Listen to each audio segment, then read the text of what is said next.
Welcome to the Entrepreneurial CPA Show, where we take that deep dive in knowledge needed to break free of the box and become the world-changing entrepreneur we know that all of you want to be. And as always, we got to hit you up with the theoretical and practical skills, little yin and yang, so you can punch above your weight.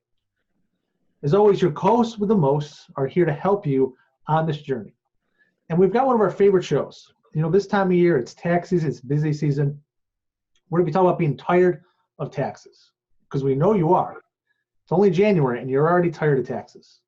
And this episode is brought to you by the National Association of Certified Valuators and Analysts, or NACVA, much shorter and easier. For the past 30 years, they've helped thousands of CPAs establish their authority in matters of value and become today's financial super consultants. Because I know we all want to be a super consultant. We talk about that all the time. So we talk about being tired of taxes. We've got some repeat guests here. We're joined by Rebekah Smith, Director of Forensic and Dispute Advisory Services for GBQ Consulting. Very nice title, much fancier than Tax Manager. And C. Zachary Meyers, CPA CVA of the one and only C. Zachary Meyers P. LLC. Great to have both of you back here in January talking about being tired of taxes. And it's the new year. So everybody watching, don't forget, there'll be a link below at the end. Go to the NACVA's webpage, and as a special right now, you'll get 10% off training on your first course to obtaining your CVA. So let's talk about, Dr. Sean, what do you think? Tired of taxes? Is it time to make a change? Absolutely. I mean, because obviously the whole idea of tax season is almost like a nightmare, right, for most folks that are a part of it. And so really any ways, any options, any alternate career paths to help folks that are currently doing taxes to move out of doing taxes, right? Because, taxes are obviously a very important part of the accounting conversation, and they have to be done right, correctly, on time, all the rest. But there are so many more options for individuals out there. And so really sort of to kick off the whole conversation here today is really, so what's the biggest upside for our two guests here?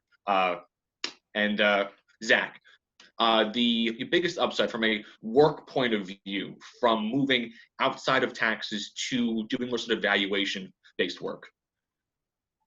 Well, it's probably the pay and the freedom. The pay and the freedom. All right, done. That's it. Yeah. All right, show's over. That's it. Yeah, like the only real, I don't do tax returns. Really, I will review them, daily. And usually, when someone ever is sending me a tax return, it's not to prepare it, but to put it in a valuation or something like that. But generally, 1099s is all I'm dealing with as far as from a tax standpoint. They're my own from last year. You start to receive those. That's a good feeling as far as, instead of compiling them for somebody else. But, it's the freedom and the pay is the biggest thing for me. All right. I mean, obviously, right? And I do think that you actually pointed out something that's very important, right? In sort of pointing out the fact that even if you move out of doing tax returns or tax prep directly, I mean, all of us are always involved sort of in this tax conversation, right? Even if we've moved directly out of, doing returns, one after the other, we are going to be sort of involved in that broader tax conversation, right? And so, Becca, from a work point of view, right, moving to the director of forensic accounting and sort of world domination, right? It's sort of the biggest upside for you from moving from a tax manager role to your current role. Yeah. Biggest work. Yeah. From a work perspective, we always talk about we kind of did this. Simon Sinek. I think I'm saying his name wrong. Right, Simon Sinek. Yeah. Okay. Yeah. He does this great thing. It's a YouTube video. It's like a 12 or 15-minute clip, but he talks about the why. And so Zach and I are kind of in different size firms. I'm in a firm of almost 200 people, and I think Zach, you've got a slightly smaller group.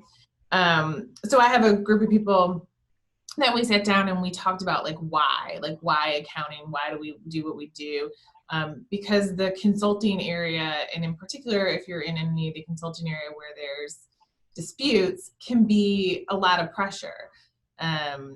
And people are kind of always taking shots at you and reviewing your work, and well, you didn't do this right, or your cap rate's not right.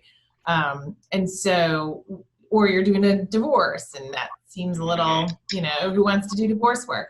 And so we sort of sat down and took Simon's methodology and talked about the why of what we do. So kind of to your question, and what we came up with is that we believe numbers are a powerful way to solve problems for people.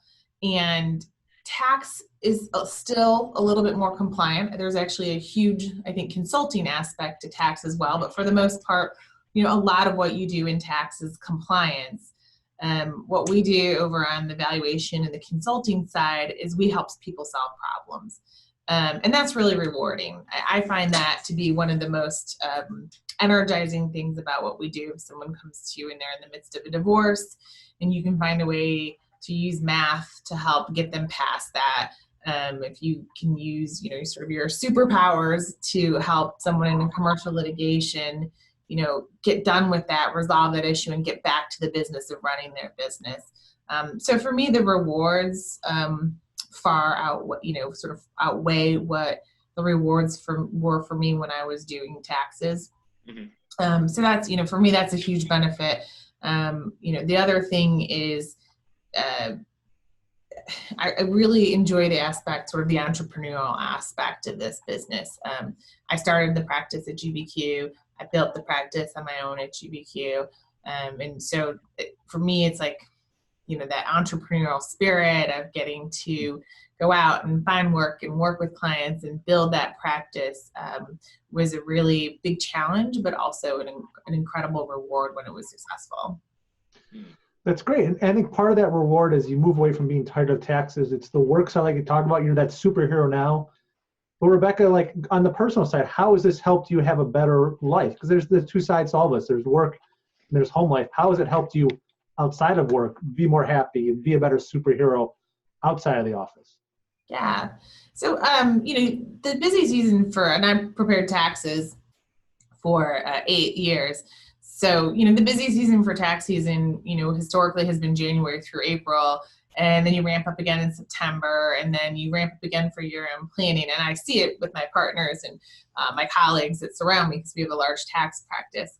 I think what I enjoy about this from the personal aspect is the flexibility. And you might have a busy season also, but it's going to be a little bit different. It's going to be because you've got a really heavy caseload in June, and there's a week or two where you're sprinting. But the ebbs and flows are a little less prolonged, I find. There's not 3.5 months of busy season. It's maybe a couple of weeks, and then your schedule will break up. So there's a little bit of unpredictability around when you're going to be busy, because you don't know when the phone's going to ring. But I find that it's maybe a little bit more steady throughout the year. And the other aspect of this is, and I'm not sure whether I would attribute all of this to consulting, some of it is technology. But I have found with this work that I can do it from anywhere. And, just to get a little personal with it, last year my dad was pretty ill, and I spent a lot of time not in Columbus, but in Northwest Ohio, with him and with my laptop. And, I think if it had been tax season in January through April, that wouldn't have been some time that I could have gotten with him. And so that flexibility, I think Zach mentioned that word earlier, allowed me to be there and spend some time with my family that maybe I would not have normally been able to, particularly if it had fallen kind of in like the really roughest part of the season. And that's so important, because you never get that time back. So this tired of taxes pivot for you had a profound impact on your life, and that time to be with your father at the end, which is remarkable. So, with that kind of going from the opposite end, the parent to Zach, you and I were talking about having young kids. How has this pivot, being tired of taxes, working with the NACV, helped you spend more time with your young kids and enjoy life outside of work more than ever before? Well, I can say I've done both. I've done the taxes with kids, and then I've done the not doing taxes with kids consulting part.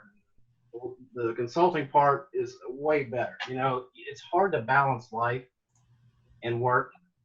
And you'll never really completely achieve that full balance. You can only just try to balance it out. But, you know, when you don't have to be somewhere from 8 to 5 or 9 to 5 or 6 or whatever. And I was always the guy that would work longer than I needed to, you know, and come home to a angry wife and, you know, not seeing your family nearly as much as you need to. This type of, you know, CVA, business valuation, litigation support, it not only tends to pay better, but your schedule, your flexibility, like Rebekah said, I can work from anywhere. You know, I submit reports electronically. You know, I can work from inside of my car on my laptop if I have to. You know, right before we started taping, I was feeding my son a bottle. I mean, that you can't beat that. And you know, life is hard and things happen. You know, people pass, family members, you have kids. Things just, you know, tend to compile the older we get. And this sort of lifestyle enables a lot of freedom that I have enjoyed thoroughly. And it's important for your overall happiness to try to balance that out. Because if you just work, mundane, same stuff as you did last year and the year before that, I just don't think that's healthy. I think the opportunities in business valuation, litigation support, it's a lot more family friendly than you would think. I tend to live off of deadlines. As soon as I get a case, I'm like, okay, where's the scheduling order? When do I have to have this submitted by? When I got to be at court? When is my deposition? You tell me those things up front, and then it's up to me to balance it out. Just, you know, meet my deadlines, and you know, if I don't have to get up at any particular time. I don't have to stop working at any particular time. It's fantastic. Very nice. So then, Zach, given all of that and this freedom, this flexibility, when are you going to open up C. Zachary Meyers PLLC like on a Caribbean beach in like Aruba? When's that office open? The good thing is it could be open right now. I mean, I can work from anywhere. I can be, you know, where your domicile doesn't really matter. You know, I frequently am in a courthouse parking lot, you know, holding board meetings or on a conference call in my car, you know, right before I'm getting ready to testify. I mean, it is what it is. But, you know, the world's getting more and more, you know, home-based. You see a lot more. I know I saw on the IRS is using the gig economy. Everybody's doing a gig.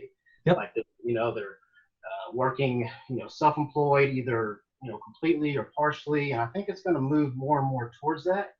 And I think that, you know, doing taxes is fine, but, you know, it's great to be able to balance that and work wherever you need to work. You know, I can have a case in anywhere in the country or the world, and I'm not stuck, you know, I don't have to make it back to my cubicle to do taxes tonight. You know, yeah.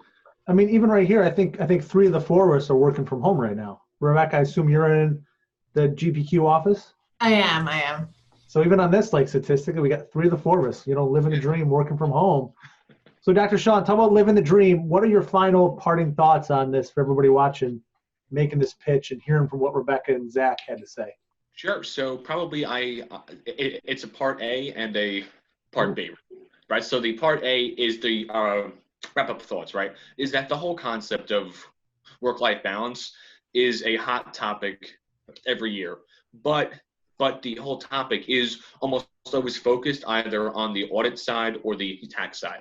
And by artificially narrowing that conversation only to audit and tax is a disservice, right, to the folks that are entering the workforce and people that are already in it, right? Right, because there are so many different avenues that folks with a accounting background can take that I do think it's very important to have guests on like this and to have these conversations really highlighting the opportunities out there. And then part B is a question that I have to ask, Garrett.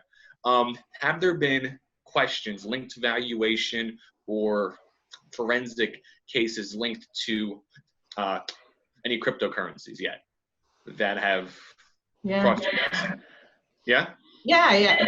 I want to make one comment too about that work-life balance thing that you said. I think what a lot of people think is, okay, I'm in assurance for tax, and if I don't like public accounting, my option is to go private to find that work-life balance.